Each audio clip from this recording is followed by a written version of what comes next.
I was in town yesterday, just killing time, waiting on Jess to get off of work. We were supposed to be going to Pizza Express and then maybe go see a film if we wanted to bother. As I came out of HMV and started to walk down to meet Jess, I see this just gnarly older chap.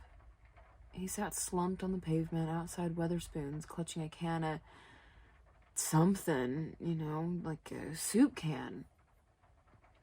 It's in town, you know, so it's not unusual to see drunks or homeless splayed across the streets in the middle of the afternoon, but something clicked in my head as I passed this guy. Like I knew him, something familiar. Almost instantaneously. I kept walking, but something was nagging at me. I know him. I know this guy. But surely it couldn't be him.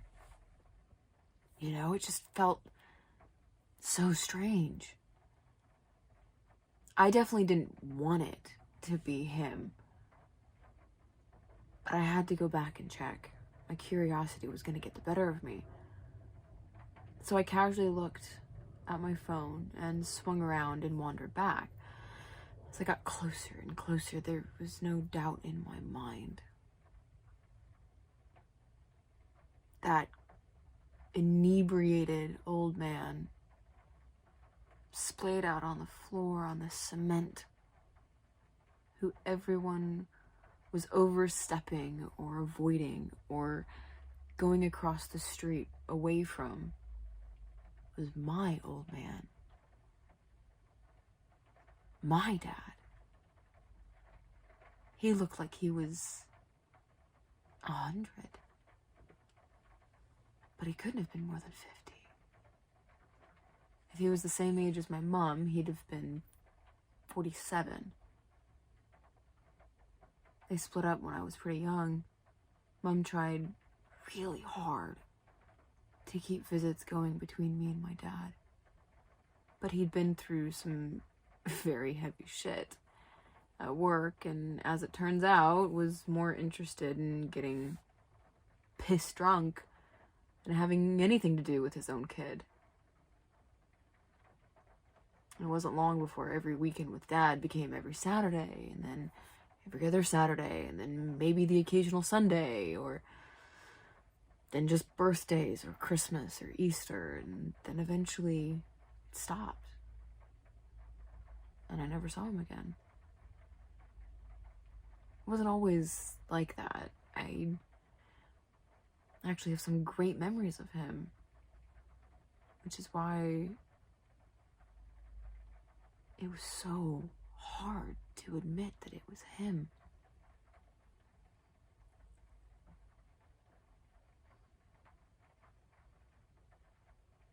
It hurt and it confused me so much more when he just seemed to disappear. I didn't find out until years later exactly why he hit the bottle and left.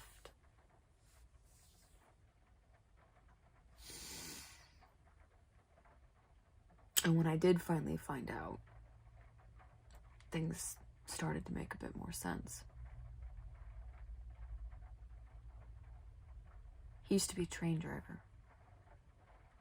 And one day someone jumped in front of the train, in front of his train.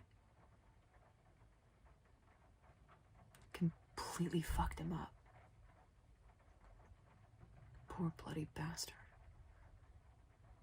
I don't know what I'd have done either, but I don't know that I'd have abandoned, I don't know that I would have abandoned my family if it happened to me, but I can certainly understand how that would change a person. I always wondered if he ever thought about me, even for a second, because I thought about him a lot. I mean, not even a day would pass where he didn't swoop across my mind at least once.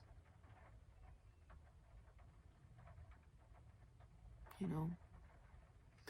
Mom got remarried to Mike, who couldn't be, you know, sounder to me and Mom. Great guy. He treats her like a princess, and he never left me wanting for anything. He's got a kid of his own, and he treated us exactly the same. You know, it was actually Mike who suggested I try and track down my dad. I did, you know, with the social media and Facebook, and Mom gave me all of the last known information and addresses and she had for him, but it all ended up leading into nothing, just a bunch of dead ends. I wasn't sure what I'd ever say to him if I ever found him, if he did answer the phone, or I was, you know, gonna see him on the streets or something. Really, I hoped, you know, I wanted him to be okay. And after all that searching for years, man, years, I just happened to literally stumble across him. Pissed, filthy, gross, dirty. Sat on the curb of street. He looked up at me and squinted one eye to focus. I don't think he recognized me. Because he said, "What the fuck are you looking at?" I just shook. My heart was pounding. I could feel it in my ears. My mouth suddenly went dry. Couldn't say anything. God, I couldn't believe it was my dad. That was what had become of him. Sat on the ground, reeking of piss and booze and dried vomit around his mouth and just scruffiness and wrinkles and dirt on his fingernails. All I could do was, you know, dig around in my wallet and give him whatever cash I had. I think it was like 30 or 40 quid maybe. He scrunched him up in his hand and his eyes hit the pavement and he just murmured, "Ta. Ta." How many years and all I get is, "The fuck you looking at?" and "Ta." So I know he didn't recognize me. I mean, why would he? He would have been, God, I would have been 10? Yeah, about 10, maybe 11 the last time he actually saw me. I wasn't sure what else to do, so I just left. I just wandered off. I kept walking and walking and walking and walking, and I walked my way so far that I walked past Jess's work. And I just kept going. And then my phone rang. And rang and rang, and message after message just was coming through. "Hey babe, I've finished work. Where are you?" I couldn't think straight. I didn't want to talk to her. I couldn't talk to anybody. At this point, I was just about holding all of my shit together, every little piece, until I felt the tears, and I was just on the verge of just sobbing. I fumbled a text back to her telling her I wasn't feeling very good and I'd catch her later. I stopped just so that I would stop shaking, so that I could pull myself together just for a second, because all I wanted to do was to talk to him.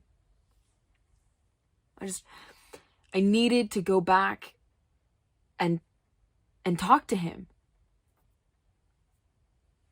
So I walked back. But he wasn't there anymore. He, wandered off to some office or, with the money, or moved on. Then my mind just started to spiral and started to super fuck with me. Did I really see him? Or did I just imagine him? I mean, it really could have been anybody. Was the guy I gave all my cash to actually my dad, or just some random fuckwit? But I stopped, and somehow I knew it was my dad. I walked around town for a little bit trying to find him. You know, I went to a few pubs and to the park, and I couldn't find him anywhere. I spent all day today just walking up and down town, just looking for this old man, asking other people if they'd seen him on the street or if they knew who he was. Nobody, you know, it's just a bunch of dead ends again. No sign of him at all. But I knew it was him.